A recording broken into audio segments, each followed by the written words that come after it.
So just continuing on from our last video, it's important to understand with reference to the host country that there are also unfortunately a number of costs relating to foreign direct investment. Let's look first at the political issues.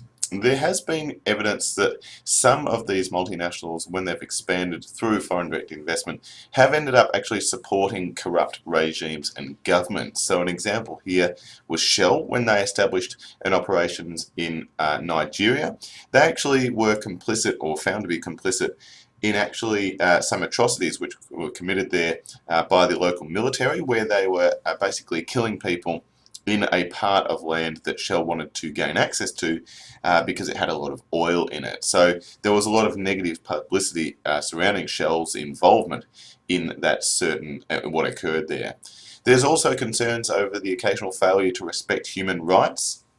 Certainly that was the case with Shell moving into Nigeria in an extreme case, but even just not particularly respecting the rights of things like consumers, let alone the people that are located in areas where firms are looking to establish their global operations.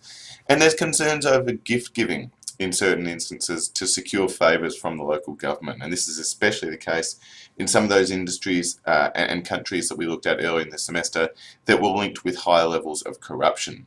It's often the foreign multinationals who are found to be involved in these sort of gift-giving practices. From an economic perspective, there are some concerns here as well. What researchers indicate is that after the subsidies and the benefits from the host country are taken into account, foreign direct investment doesn't always actually bring a whole lot of economic benefit. Long term, it's not the greatest solution for the local economy. And in fact, what some researchers indicated is it creates a branch plant type economy where you end up with a whole group of small, isolated and not particularly efficient firms and foreign operations incapable of propelling overall development. So a lot of the time it's found that these foreign subsidiaries don't fully integrate with the local community or indeed the local economy, and they don't actually drive that much growth after they've been initially established and you've got that initial influx of capital.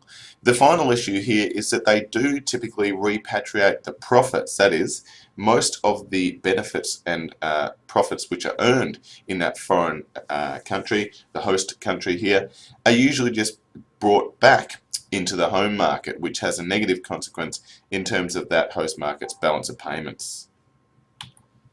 There are also negative implications for the host country in terms of the local environment. We've spoken previously in the semester, way back in week 1, about issues concerning the pollution of the local environment, and we use that example of the Octedi River in Papua New Guinea. And as I said way back in week 1, that is a picture in the top right corner of what that particular river used to look like: pristine, beautiful, natural environment.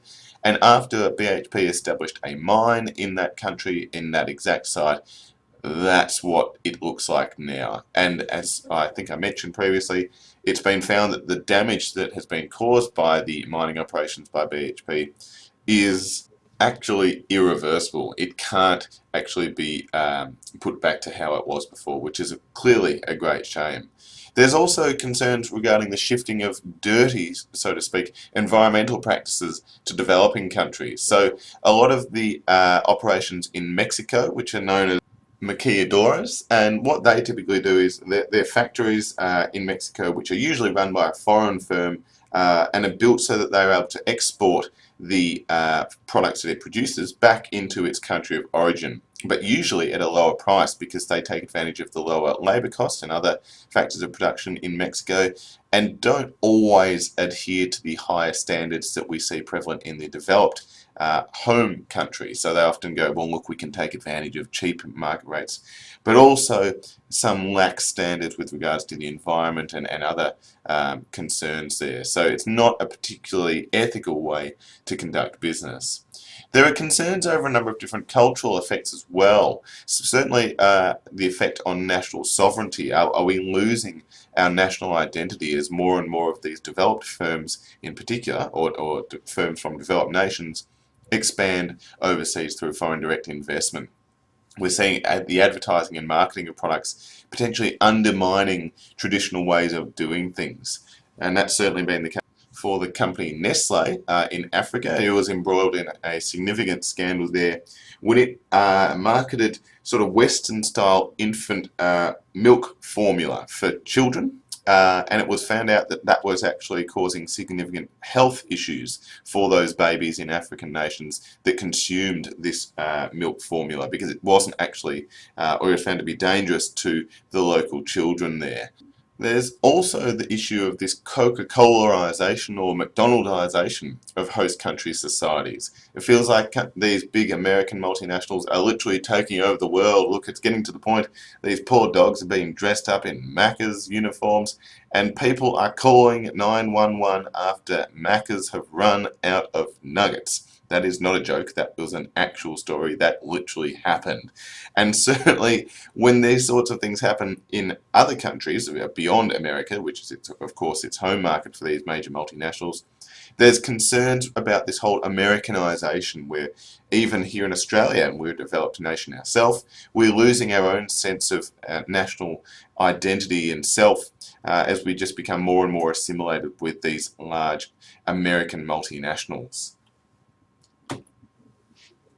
The last few points here, there are also technological concerns. For all the proposed benefits that are supposedly occurring when you see this technological resource transfer into the host country, research has indicated that a lot of the times these firms are introducing inappropriate types of technology, or sometimes none at all, and sometimes it might be basic technology, but not particularly advanced cutting-edge stuff. That's usually retained for the home market, and a lot of the technology which is transferred to these foreign subsidiaries is sort of last year's news, you know, the last update. It's not at the forefront of their technological development. So there are questions over really how much of a benefit is earned there. There's also concern in terms of MNEs, multinationals, retaining control of their advanced technology and not actually transferring it to these developing countries which really need it at those reasonable prices. A good example here is the Swiss multinational Roche, who have actually developed an anti-AIDS drug and have been they've been selling that and producing that around the world. And a lot of these developing countries, it's really important to get access to these drugs. And obviously because they are developing nations, they typically don't have high levels of disposable income. So they need to be able to afford it to actually solve the problem. And there was, it was a while ago now, about 10 years ago or so now, but Roche were actually embroiled in a bit of a scandal where they initially refused to sell it at what was deemed an acceptable cost in Brazil, and were actually pressured heavily by the Brazilian government, saying that this is simply not acceptable, we can't afford this hugely important medication. And in the end they did finally cave and reduce their price. I think it was by up to 40% or so in the end. Such was the overpricing, and there, of course, people were then questioning, should they really have the ability to sort of sell these vital products in these foreign markets at such hugely inflated prices just to make a bit of money. Finally, there are concerns in terms of personnel and industrial relations. So there's the issue of using expatriate staff for most of the major management positions rather than actually hiring and training locals. A lot of the research indicates that rather than hiring people from the host country, they simply ship people from the home market who've been key employees within the head office and give them the senior management positions. So you're not really giving many great opportunities to these local staff.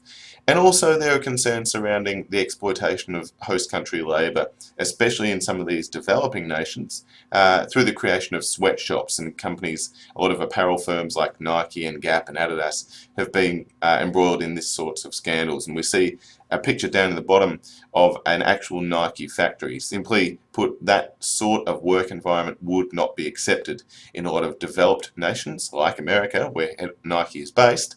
But they know that they can get away with it, to a certain extent at least, in a lot of these developing host countries.